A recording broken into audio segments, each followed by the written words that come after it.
नमस्कार दोस्तों, कैसे हैं आप सभी। आशा करते हैं आपके बढ़िया होंगे। आज हम लोग चर्चा करने वाले हैं क्योंकि कक्षा 10 का जो पेपर है वो काफी करीब आ गया है। तो हम लोग सबसे पहले विषय को जो आपका पेपर है हिंदी का, हम लोग सबसे पहले हिंदी विषय के पेपर के बारे में आज चर्चा करेंगे। आज इस वीडियो में आपको हिंदी के वो सारे क्वेश्चंस करवाए जाएंगे, वो सारे महत्वपूर्ण टॉपिक्स बताए जाएंगे जिसमें से आपके 70 में से 70 नंबर कंफर्म हो सकेंगे। इस वीडियो को आपको कुछ नहीं करना है, सिर्फ इस वीडियो के अंत तक बने रहना है। आपको पेपर में क्या लिखना है, कितना लिखना है, कैसे लिखना है, हिंदी का सारा डाउट आपको क्लियर हो जाएगा। तो चलिए शुरू करते हैं हम लोग इस वीडियो को। सबसे पहले हम लोग बात करते हैं आपका जो 70 नंबर का हिंदी का पेपर है।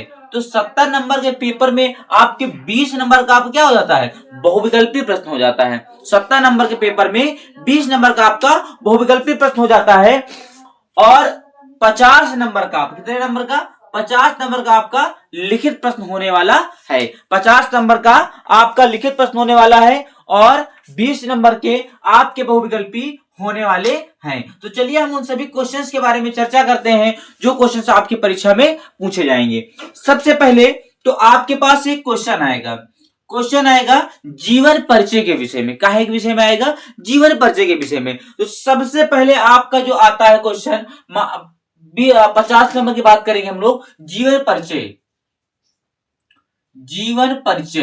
अब ये जो जीवन परिचय है ये गद्य में भी पूछा जाता है और पद्य में भी पूछा जाता है। तो 5 नंबर का आपका गद्य में आता है और 5 नंबर का आपका पद्य में आता है। तो जीवन परिचय में आपका गद्य, जो गद्य से जीवन परिचय आता है वो आपको मैं जितने जीवन परिचय बताता हूं, जिन जिन लोगों का जीवन परिचय बताऊंगा उन टॉपिक्स को सिर्फ आपको पढ़ना और किसी का नहीं पढ़ना है। एक आपको पढ़ना है जयशंकर प्रसाद, आपको ये पढ़ना है जयशंकर प्रसाद। दूसरा आपको पढ़ना है, जो दूसरा है वो पढ़ना है आचार्य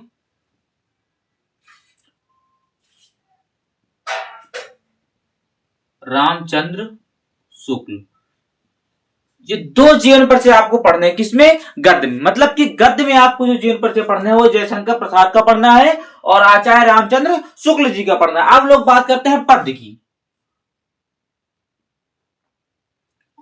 पद्य में जो पहला जीवन परिचय आपको पढ़ना है वो पढ़ना है सूरदास का। दूसरा जीवन परिचय जो आपको पढ़ना है वो पढ़ना है तुलसीदास जी का। ऐसे आता है गोस्वामी तुलसीदास करके आता है। और आपको ऑप्शन में रख देना है महादेवी वर्मा।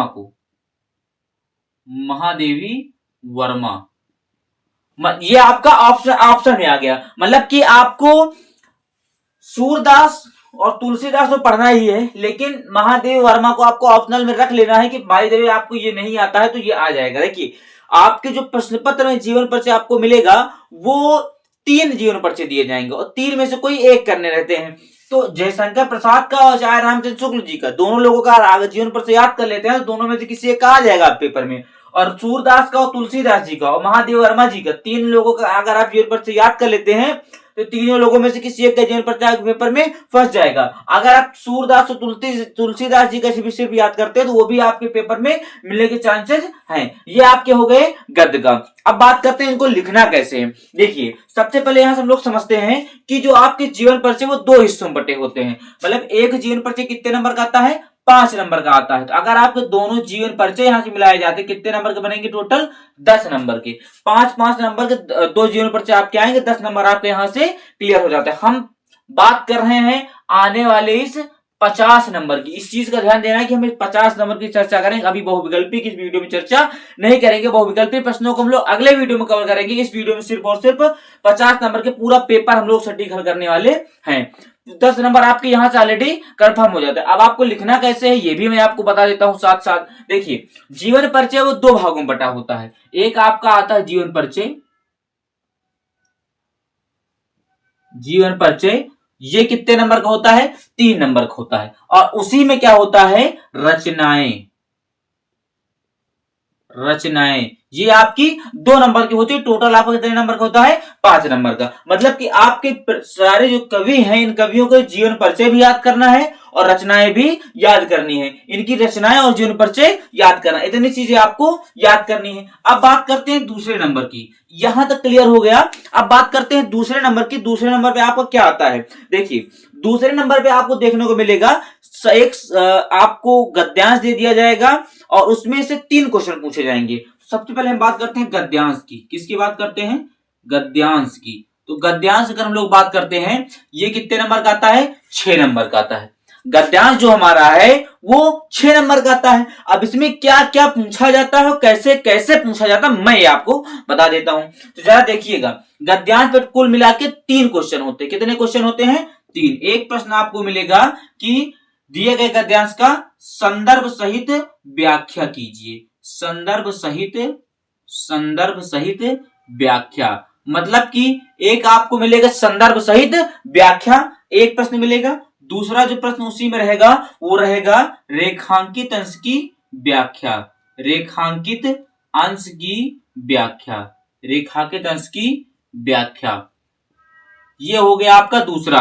तीसरा आ जाता है इसी में, आपको कोई प्रश्न दिया रहेगा, उसका क्या लिखना रहेगा? उत्तर लिखना रहेगा। देखिए, इस वीडियो में आपको मैं सिर्फ वो चीजें बताऊंगा कि आपको अभी जो जितना भी समय बचा है, 1 दिन का 2 दिन का समय, इससे ज्यादा आपके पास समय है नहीं, 1 दिन का 2 दिन का जितना भी समय बचा है, उन 1 दिन में 2 दिन में आपको कितना पढ़ना है।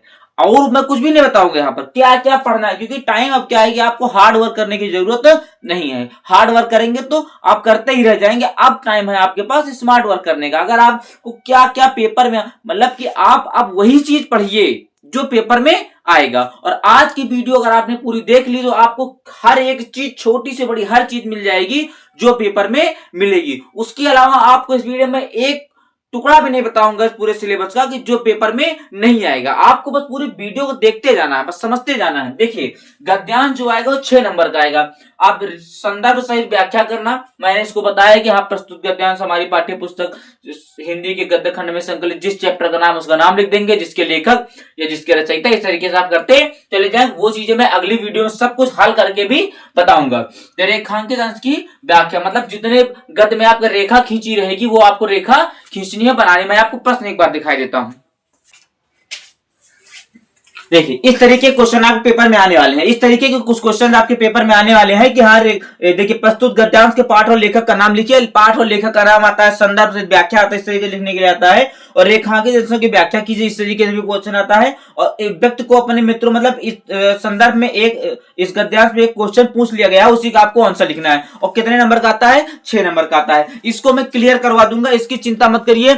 मैं जितना कहूंगा बस आपको वही करना है। मैंने बताया ना कि आपको पूरे 3 से 4 चैप्टर उठाने हैं। स्टार्टिंग के 2 से 3 चैप्टर आपको उठाने हैं और उन 2 से 3 चैप्टर्स का क्या करना है? गद्यांश को, क्योंकि अगर आपने संदर्भ सही लिख लिया, अगर आपने संदर्भ सही से लिख लिया तो ये मान चलेंगे कि आपके यहां से 6 नंबर तो पूरे आपको मिल जाने वाले, वो आपके कहीं नहीं कटेंगे। लेकिन अगर आपका संदर्भ ही गलत है तो पूरा आपकी कहानी गलत हो जाएगी। तो संदर्भ सही कैसे रहेगा? आपको गद्यांश को पहचानना पड़ेगा कि गद्यांश जो हमारा है वो कौन से पाठ का और कौन से लेखक का है। आपको इस आगे के 3 आपको गद्यांश 3 पाठ को याद कर लेना है। 2-3 पाठों को, जैसे कि आपका हो गया मित्रता, हो गया ममता, हो गया, इस तरीके से 2-3 पाठ का आपको तैयार कर लेना है और उसमें के लेखक का नाम तैयार कर लेना है। अब उसको आपको याद नहीं करना है, मैं उनकी बताऊंगा ट्रिक, आपको याद करने का ट्रिक बताऊंगा कि आप कैसे याद करते हैं, लेकिन अगली वीडियो में। इस वीडियो में बस आप मेन टॉपिक्स को जानेंगे। चलिए, ये हो गया। अब आ जाते हैं तीसरे नंबर पे। आपके पास अगला, मतलब जो अगली महत्वपूर्ण क्वेश्चन की श्रेणी है वो किस रूप में रहेगी कि आपको पद्यांश दिया जाएगा। पद्यांश दिया जाएगा और पद्यांश भी कितने नंबर का आएगा? 6 नंबर का आएगा। पद्यांश भी कितने नंबर का आएगा? 6 नंबर का आएगा। इसको इरेज कर देते हैं हम लोग। पद्यांश भी आपका 6 नंबर का आएगा। और जिस तरीके से इसमें आपके कितने क्वेश्चन बने थे? 3 क्वेश्चन बने थे। उसी तरीके से पद्यांश में भी आपके कितने क्वेश्चन बनने वाले हैं? कुल मिलाकर 3 क्वेश्चन बनने वाले हैं। और तीनों क्वेश्चन कैसे बनेंगे? सेम उसी तरीके से बनेंगे। संदर्भ सहित व्याख्या, मतलब दिए गए पद्यांश का संदर्भ सहित व्याख्या कीजिए, ये क्वेश्चन एक बनेगा। और दूसरा क्वेश्चन बनेगा रेखांकित अंश की व्याख्या कीजिए। देखिए इसमें इसका लिखना आसान होता है, लेकिन इसमें थोड़ा सा बच्चों को दिक्कत आती है, क्योंकि इसमें जो होता है वो पूरी हिंदी व्याख्या दी जाती है, लेकिन इसमें पद्य के रूप में दिया जाता है। और तीसरा क्वेश्चन जो आपको रहेगा, एक क्वेश्चन पूछ लेगा, तो यहां से ये 12 नंबर अगर आपको चाहिए और 110% चाहिए, तो आपको अगली वीडियो के लिए कमेंट कर देना इस वीडियो में, और अगली वीडियो को जरूर देखना। मैं उसमें सब कुछ बताऊंगा, कैसे जीवन भर से लिखना है, कैसे क्या करना है, कैसे आपको गद्यांश की ट्रिक याद करनी है, कैसे पद्यांश की ट्रिक याद करनी है, A to Z सारी जानकारी मैं आपको देने वाला हूं। तो सबसे पहले आ जाते हैं, हम इसको काउंट करते हैं। 10 नंबर आपके मिल जाएंगे, 5-5 नंबर के जो जीवन परिचय लिखेंगे मिल जाएंगे, 6-6 नंबर के यहां हो जाए, कितने नंबर हो गए, 12 नंबर। मतलब अगर आप सिर्फ इतना पढ़ते हैं तो आपके कितने नंबर, 22 नंबर कोई काट नहीं सकता है, कोई भी एग्जामिनर कोई नहीं काट सकता है। बस आपको सिर्फ इतना पढ़ना है। इतनी चीजें हमें लगता है कि आपके समझ में आ गई होंगी। अब हम लोग आगे बढ़ते हैं। क्लियर हो गए। अब उसमें मैं कुछ चीजें आपको बताऊंगा संस्कृत खंड के। कहां के बताऊंगा, संस्कृत खंड का। संस्कृत खंड का कुछ क्वेश्चन में बताऊंगा। तो संस्कृत खंड में भी आपका सबसे जो एक क्वेश्चन आपका महत्वपूर्ण क्वेश्चन की श्रेणी में आता है, वो भी दिया जाता है गद्यांश। क्या दिया जाता है, गद्यांश दिया जाता है। संस्कृत खंड की बात कर रहा हूं, और ये कितने नंबर का आता है आपका, 5 नंबर का आता है। गद्यांश आपको दिया जाएगा 5 नंबर का आएगा। उसमें लिखना क्या रहेगा, उसमें लिखना रहेगा संदर्भ। सबसे पहली बात तो संदर्भ आपका मिलेगा 2 नंबर का, और हिंदी व्याख्या, हिंदी अनुवाद, हिंदी व्याख्या या हिंदी अनुवाद आपको ये कितने नंबर का मिलेगा, 3 नंबर का मिलेगा। कुल मिला के आपके गद्यांश से 5 नंबर कंफर्म होने वाले हैं। और ये मैं लिख कर देता हूं कि जो गद्यांश मैं बताऊंगा उससे बाहर आपको देखने को नहीं मिलेगा। तो आपको सिर्फ एक चैप्टर आपकी पाठ में होगा, आपकी बुक में होगा वाराणसी। वाराणसी जो आपका पाठ है, आपको इस वाराणसी पाठ को पूरा पाठ भी नहीं पढ़ना है। आपको इस वाराणसी पाठ में 4 गद्यांश मिलेंगे। अगर आपने क्वेश्चन बैंक खरीदी होगी, अगर आपने विद्या खरीदी होगी, तो आपको मिलेगा वाराणसी चैप्टर में 4 गद्यांश आपको मिलेंगे। कितने गद्यांश, 4 गद्यांश मिलेंगे। उन्हीं को आपको रट लेना है, उन्हीं को आपको याद कर लेना है। जैसे भी आप समझ सकते हो उसे कर लेंगे। आपकी पेपर में, आपके बोर्ड एग्जाम में वही क्वेश्चन बहु रखा हुआ मिलेगा। तो सबसे पहले इसमें है कि संदर्भ कैसे लिखेंगे। मैं इसकी एक अलग से वीडियो बनाऊंगा और सारी चीजें लिखना उसे बताऊंगा। मैंने बताया कि इस वीडियो में सिर्फ महत्वपूर्ण टॉपिक कवर करूंगा कि आपको क्या क्या पढ़ना है। तो सबसे पहले हमने गद्यांश में बता दिया भाई कि हाँ, संस्कृत में 2 नंबर संदर्भ आएगा और 3 नंबर की व्याख्या आएगी। बहुत ही आसान होता है। संदर्भ कैसे लिखेंगे, प्रस्तुत गद्यांश हमारी पाठ्य पुस्तक हिंदी के संस्कृत खंड में संकलित वाराणसी नामक पाठ से उद्गत है। आपको बस इतना लिखना है, 2 नंबर आपके मिल जाएंगे। नहीं आपको आ रहा तो आप कॉपी में लिख सकते हैं, लेकिन अभी मैं इसके लिए एक वीडियो अलग से बनाऊंगा और सारे महत्वपूर्ण क्वेश्चन को हल करके कॉपी में बाकायदा बताऊंगा, और हिंदी अनुवाद भी इसका मैं करवाऊंगा जितने भी क्वेश्चन हैं। तो ये हो जाएगा आपका हिंदी अनुवाद। यहां से आपके 5 नंबर क्लियर हो जाएंगे। मतलब कि आपका 10 नंबर उधर, 12 नंबर वो, और 5 नंबर गद्यांश से यहां से क्लियर हो जा रहा है। अब बात करते हैं, इसमें दूसरा नंबर आता है पद्यांश का। क्या आता है, पद्यांश आता है। पद्यांश भी कितने नंबर का आता है, 5 नंबर का आता है। पद्यांश भी कहते हैं और इसको कहते हैं श्लोक भी कहते हैं। पद्यांश और श्लोक संस्कृत का एक ही चीजें हैं। ये भी आता है कितने नंबर का, 5 नंबर का आता है। क्या क्या करना है इसमें, सबसे पहले तो आपको क्या करना है, संदर्भ लिखना है। क्या लिखना है, संदर्भ लिखना है। दूसरा इसमें क्या लिखा जाता है आपके पास, दूसरा इसमें लिखा जाता है हिंदी अनुवाद। हिंदी अनुवाद, देखिए आपको जो गद्यांश मिलेगा गद्य पद का, उसमें क्या है, रेखांकित अंश की व्याख्या करनी रहती है और उसमें पूरे का हिंदी अनुवाद करना रहता है। 2 नंबर का आपका संदर्भ मिलेगा, 3 नंबर का आपका हिंदी अनुवाद मिलेगा। मतलब 5 नंबर आपके यहां से भी क्लियर होने वाले हैं। अगला महत्वपूर्ण क्वेश्चन की श्रेणी हमारे पास क्वेश्चन है, आपको एक श्लोक याद करना है। एक श्लोक याद कर करो, मतलब कि आपको एक कोई अच्छा सा आपकी बुक में जो सबसे आसान श्लोक लगे श्लोक याद करो। लेकिन मैं एक श्लोक सजेस्ट नहीं करूंगा आपको कि एक श्लोक याद करिए, क्योंकि मान लीजिए आपने जो श्लोक याद किया है उसी की व्याख्या करने के लिए दे दिया तो वो आपके नंबर कट जाएंगे। आपको क्या करना है, कम से कम 2 श्लोक, कितने श्लोक, कम से कम 2 श्लोक याद करना है, कम से कम 2 श्लोक याद करना है। और आपको इससे कितने नंबर मिलने वाले हैं, पूरे पूरे 2 नंबर यहां से आपको मिलने वाले हैं, मतलब 2 नंबर आपके यहां से भी क्लियर हो जाएंगे। ये जो चीजें बता रहा हूं बस आपको इतना ही खाली पढ़ना और कुछ नहीं पढ़ना है। उसके बाद अगला जो संस्कृत खंड में आपको क्या पढ़ना है, उसमें आपका 2-3 चैप्टर, जैसे कि वाराणसी पढ़ लीजिए, और 2-3 चैप्टर इसमें आगे आगे जो भी चीजें हैं, वीरा वीरेन पूजते हो गया, भारतीय संस्कृति हो गया, कई चैप्टर है, 2-3 चैप्टर उनको पढ़ लीजिए अच्छे से। या मैं उनको अगले वीडियो में जो महत्वपूर्ण क्वेश्चन है मैं आपको 15 क्वेश्चन दूंगा, कितने क्वेश्चन, 15 से 20 प्रश्न दूंगा यहां से। उन 15-20 प्रश्न भी कितने होंगे, आधे आधे लाइन के प्रश्न होंगे, एक लाइन का भी प्रश्न नहीं, आधे आधे लाइन के प्रश्न है। 15 से 20 क्वेश्चन मैं आपको दूंगा और उन क्वेश्चनों को आपको याद कर लेना है, वही क्वेश्चन आपके पेपर में आएंगे। ये कितने नंबर का है, इसमें टोटल इसमें क्वेश्चन आएंगे, वो आएंगे 5 क्वेश्चन आएंगे, 5 क्वेश्चन आएंगे। और करने कितने हैं, करना आपको कितना है, करना आपको सिर्फ 2 है, मतलब 5 क्वेश्चन संस्कृत के दिए जाएंगे और आपको 2 करना। मैं एक बार आपको दिखा देता हूं कैसे क्वेश्चन आते हैं। देखिए इस तरीके के क्वेश्चन आपके प्रश्न पत्र में आने वाले हैं। वाराणसी नगरी कुत्र स्थिता अस्ति, वाराणसी नगरी कस्या कुले स्थिता, इस तरीके के प्रश्न आएंगे। और एक प्रश्नों के आंसर भी आपके एक लाइन के हैं, छोटे छोटे क्वेश्चन है। देखिए और आपको पढ़ना किसमें, जो ज्यादा महत्व, जैसे है कि कुत्र मरणम मंगलम भवति, कहां मरना मंगलकारी माना जाता है, वाराणस्याम मरणम मंगलम भवति, इस तरीके से छोटा छोटा आपको आंसर लिखना है। और जो ज्यादा क्वेश्चन पूछेगा मैं सारे क्वेश्चन आपको, मैंने बताया कि 15 से 20 क्वेश्चन में करवाऊंगा, उन्हीं क्वेश्चन को आपको करना है, बाकी आपको कुछ भी नहीं करना, यही क्वेश्चन आपके पेपर में आने वाले हैं। चलिए अगला इंपॉर्टेंट टॉपिक, अच्छा यहां से भी आपके 2 नंबर क्लियर हो जाते हैं। अब हम लोग अपने अगले टॉपिक की ओर बढ़ते हैं। तो इतनी चीजें क्लियर होने के बाद हमारा अगला जो महत्वपूर्ण श्रेणी में अगला टॉपिक है वो है कि आपको आएगा करने के लिए एक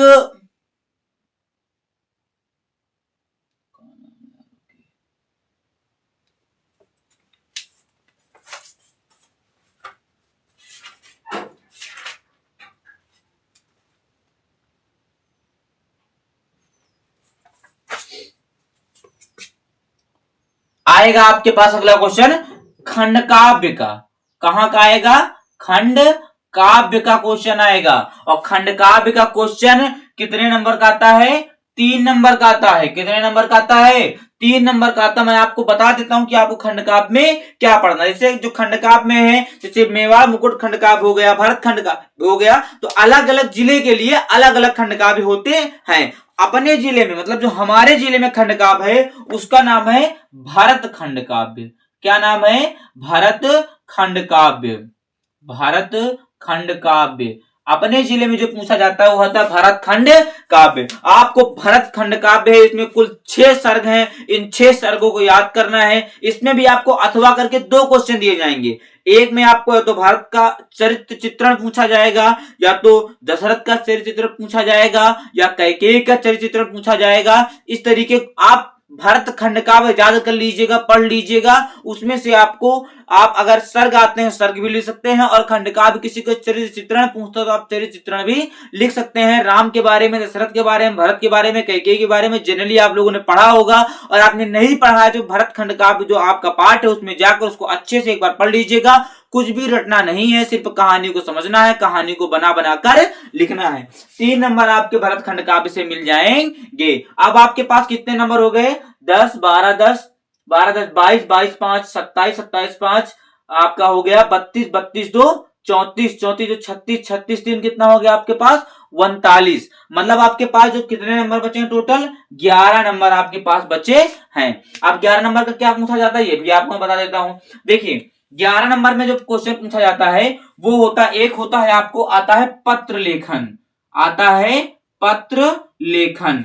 तो आपको पत्र लेखन पढ़ना है, वो भी कितने नंबर का आता है, 4 नंबर का आता है। मतलब कितने नंबर का पत्र लेखन आता है, 4 नंबर का पत्र लेखन आता है। और कुल मिला के आपके पेपर में बोर्ड में 3 पत्र आपको पढ़ने हैं। जितना मैं बताऊंगा 3 पत्र आपको पढ़ने हैं, वो भी अथवा करके दिए जाते हैं। वो अभी मैं एक पेपर भी आपको एक हल करवाऊंगा, एक वीडियो में आप कमेंट बता दीजिएगा, मैं एक वीडियो बनाऊंगा इसमें आपको पूरा पेपर हल करके बताऊंगा। तो आपका 4 नंबर का पत्र लेखन आता है। पत्र लेखन में कितने आते हैं? 3 आते हैं। जैसे कि आपका आता है, एक गंदगी के लिए आता है, एक बिजली समस्या हेतु आता है, और एक या तो बीमारी के लिए, विद्यालय को लिखने के लिए आता है, बीमारी के लिए पत्र आता है लिखने के लिए, और या तो आता है आपका शुल्क माफी के लिए। तो 4 नंबर आपके यहां से मिलने वाले हैं। तो ये मत समझिएगा कि सर जी पूरा हवा हवाई बता रहे हैं। हम हवा हवाई नहीं बता रहे, जितना मैंने बताया बस आपको इतना खाली पढ़ना है। और अगली वीडियो में मैं इन सब का सोल्यूशन करवाने वाला हूं। हाँ, अगली वीडियो थोड़ा लंबी हो सकती है, लेकिन सोल्यूशन आपको पूरा मिलेगा। आपको बस उस वीडियो को पढ़कर चले जाना है, उस वीडियो को ही देखकर चले जाएंगे, आपका पूरा डाउट सब कुछ आपका क्लियर हो जाएगा। अब पत्र लेखन 4 नंबर का होने के बाद आपके पास क्या आता है? आपके पास आता है निबंध लेखन। निबंध लेखन आता है आपके पास। अगला टॉपिक आता है निबंध लेखन। निबंध लेखन कितने नंबर का आता है? 7 नंबर का आता है। निबंध लेखन कितने नंबर का आता है? 7 नंबर का आता है। तो अब आप यहां से आपके ये 50 नंबर कुल मिलाकर पूरे हो जाते हैं। मतलब कि निबंध लेखन आपको 7 नंबर का आता है। मैं आपको टोटल 5 निबंध दूंगा। आपको उन 5 निबंधों में जैसे जैसे, क्योंकि निबंध जिस तरीके से मैं लिखने के लिए कहूंगा उस तरीके से आपको लिखते चले जाना है। आपको यहां से 7 नंबर कोई नहीं काट सकता है। आपकी राइटिंग बेकार है तो आपको हो सकता है कि 7 से 6 मिल जाए, लेकिन इससे ज्यादा आपकी गिरी कंडीशन नहीं हो पाएगी। मैं कुछ इस तरीके से आपको लिखने के लिए बताऊंगा, और मैं 5 निबंध बताऊंगा, 4 से 5 निबंध बताऊंगा। उन 4 से 5 निबंधों को आपको पढ़ लेना है, वही आपके बोर्ड की परीक्षा में वही निबंध आपके टकराएगा। अब हमने यहाँ पर 50 नंबर का पूरा पेपर हल करना बता दिया है कि आपको क्या क्या चीजें पढ़ना है। आप इसके सिवा हिंदी में कुछ मत पढ़िए। बहुविकल्पी के लिए मैं एक अलग क्लास लाऊंगा जिसमें आपको सारे बहुविकल्पी क्लियर करवाऊंगा, सारे 20 मल्टीपल वाले सारे क्वेश्चन करवाऊंगा। ये वीडियो आपकी लिखित परीक्षा के लिए है। आपको सिर्फ इतना टॉपिक पढ़ना है। अगर आप इतना टॉपिक पढ़ लेते हैं, मैं कहता हूं कि 70 में आपके 50, जो आपका हिंदी पेपर 50 में जो लिखित बता रहा हूं, इसमें से 55 नंबर आपके कहीं नहीं गए, गिरी से गिरी कंडीशन में। तो आपको सबसे पहले क्या पढ़ना है? जीवन परिचय पढ़ना है। कितने जीवन परिचय पढ़ने हैं? 2 जीवन परिचय पढ़ने हैं गद्य में। उसके बाद पद्य में 2 जीवन परिचय मेन पढ़ने हैं, लेकिन आपको एक एक्स्ट्रा में जीवन परिचय महादेव वर्मा जी का लेकर चलना है। उसके बाद आपको गद्यांश आता है। गद्यांश में आपको पढ़ने की ट्रिक बताऊंगा, आप रट के मत करिएगा, क्योंकि अब टाइम बचा नहीं है आपके पास। मैं आज से कल के बीच में एक वीडियो लाऊंगा, उसमें गद्यांश की ट्रिक बताऊंगा, 2 मिनट में आप पकड़ लेंगे। उसकी चिंता मेरे ऊपर छोड़ दीजिए, एकदम आपको एकदम निश्चिंत रहिए। वो आपके 6 नंबर यहां से मैं दिलाऊंगा। उसके बाद आ जाएंगे पद्यांश में। पद्यांश में आपको ये भी 6 नंबर का आता है। 3 क्वेश्चन आते हैं, प्रत्येक क्वेश्चन कितने कितने नंबर का आता है? 2-2 नंबर का आता है। उसके बाद 6-6 नंबर यहाँ से कितना नंबर का आपका संस्कृत आता है। तो संस्कृत खंड में आपको क्या क्या पढ़ना है? संस्कृत खंड में आ जाएंगे गद्यांश पढ़ना है आपको, 5 नंबर का यहाँ से मिलेगा। उसके बाद इसमें भी मैंने बताया कि जो आपको गद्यांश पढ़ना है, संदर्भ 2 नंबर का रहेगा, अनुवाद 3 नंबर का रहेगा, और वाराणसी पाठ आपको पढ़ लेना। उसमें सिर्फ 4 श्लोक आप 4 गद्यांश आपको पढ़ लेने, वही गद्यांश आपके पेपर में आएंगे। फिर पद्यांश अथवा श्लोक पे आ जाएंगे, 5 नंबर का ये भी आएगा आपके पास, और उसमें संदर्भ लिखना रहेगा और हिंदी अनुवाद लिखना रहेगा। इसकी ट्रिक मैं अगले वीडियो में बनाकर बताऊंगा कि आपको कैसे पहचानेंगे कि संदर्भ कहाँ का ये है। उसके बाद आ जाओ, हिंदी अनुवाद हो गया। उसके बाद आपको मैंने आता है कि एक श्लोक लिखने के लिए मैंने आपको यहाँ सजेस्ट किया 2 श्लोक याद करो, क्योंकि 2 श्लोक याद रहेंगे तो मान लो वो श्लोक जो आपने पढ़ा है पेपर में आकर दूसरा श्लोक आप कर पाएंगे। उसके बाद अगला आता है कि आपको क्वेश्चन करने हैं, कुछ कुल मिला के आपको क्या करने हैं? प्रश्न करने हैं, और संस्कृत खंड से ही क्वेश्चन रहेंगे। 2 नंबर का आपका वो आता है। फिर खंड का आता है 3 नंबर का, भरत खंड का अपने यहाँ है, आपको भरत खंड का पढ़ना है। पत्र लेखन मैं जो बताऊंगा उसको आपको ध्यान से पढ़ लेना है, एक वीडियो देख लेना है। आपका पत्र लेखन कहीं मतलब कहीं नहीं गया। निबंध लेखन आ गया। निबंध लेखन आपको मैं 5 निबंध सजेस्ट करूंगा, उन निबंधों को पढ़ लीजिएगा। आपको वहां से कोई भी कट कर नंबर जाने वाला नहीं है। चलिए इस वीडियो को हम लोग यहीं खत्म करते हैं। आज इस वीडियो में मैंने सिर्फ इतना पढ़ा कि आपको जो बचे हुए 1-2 दिन है, इन 2 दिनों में इतनी चीजें पढ़नी है। अगले वीडियो में हम एक एक चीज को पूरा संपूर्ण हिंदी सिलेबस का हम लोग रिवीजन करेंगे, और एक एक चीज को स्टेप बाय स्टेप हम लोग याद करेंगे, और क्या क्या चीजें पढ़नी है उन सब चीजों को डिस्कस करेंगे। आप लोग कमेंट में जरूर बताइएगा कि आपको वीडियो जितनी जल्दी आप कमेंट करेंगे उतनी जल्दी मैं उस वीडियो को बनाकर आपके सामने रख दूंगा। मिलते हैं एक नई वीडियो में। जय हिंद।